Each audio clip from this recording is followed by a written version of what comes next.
hay will quickly rot after. First, you need to plow the land, scatter the seeds by hand, mowed with a big lawnmower. You need to turn it over with a rake. The animals can enjoy this more nutritionally complete food.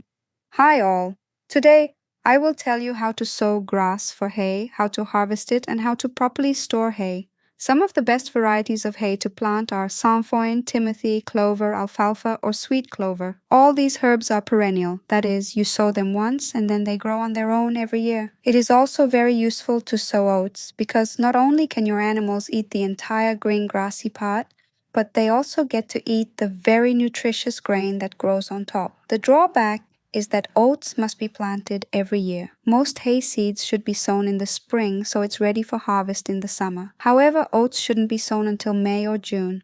Before sowing any grass seeds, you need to look at a weather forecast and sow them before a rainfall. If the seeds don't get watered right away, the grass will grow poorly. First, you need to plow the land using a tractor, walk behind tractor, or tiller. Second, scatter the seeds by hand or with a tractor.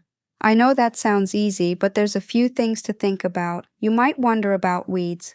Big industrial farms use herbicides, but sows, rabbits, and sheep eat hay even if it contains weeds. For small farms, it's not important that the hay consists of only a specific grass. It's better to have a few weeds than have those harmful herbicides be eaten by meat animals. Another requirement is to feed your animals different kinds of grass from the prior list. If you grow hay from only one type of grass, the animals won't get a complete array of vitamins. You must grow the different herbs in different places because some grass grows faster and will kill the weaker grass, or some may bloom earlier and it needs to be mowed before grasses that haven't bloomed yet. Herbivores shouldn't be allowed in your hay fields because then there will be nothing left to harvest. Use fences where necessary to keep animals out. Just let your cows eat wild grasses in the forest or plains.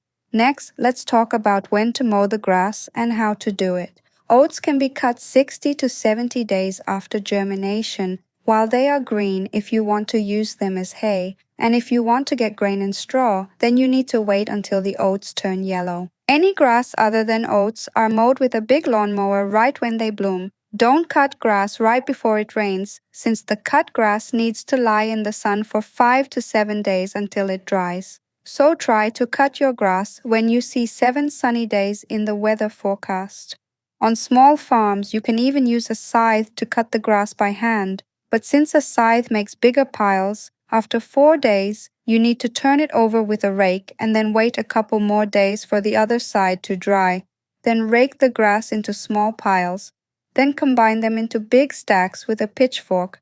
After the hay settles over the next week, it will be easier to combine all the hay into one big stack. Water drains the best from pyramid-shaped stacks. By hand, you'll be able to make hay stacks about 8 feet tall, and then the bottom should be about 10 feet in diameter for proper drainage. It's better if you cover the hay with waterproof material like tarps. But best is to store it in a hay barn that's 20 feet, 6 meters high. The barn needs a roof and usually only one wind-blocking wall on the side that wind most commonly comes from. Uncovered hay won't spoil if you make the haystack in the correct water-draining pyramid shape, but the top of the hay will still deteriorate a little, so it's still better to cover it with waterproof material. However, uncovered hay that wasn't correctly stacked as a pyramid will quickly rot after a rain and turn black. With modern machinery like you see behind me, you just need to mow the grass with a tractor and wait for it to dry. When it's ready to harvest, the tractor simply collects the grass into larger piles, then the tractor comes back and makes hay bales using a roller. Here you can see oats growing. It needs to be mowed before the grain spills out of it so that the animals can enjoy this more nutritionally complete food made of green pods and grain. Bye-bye.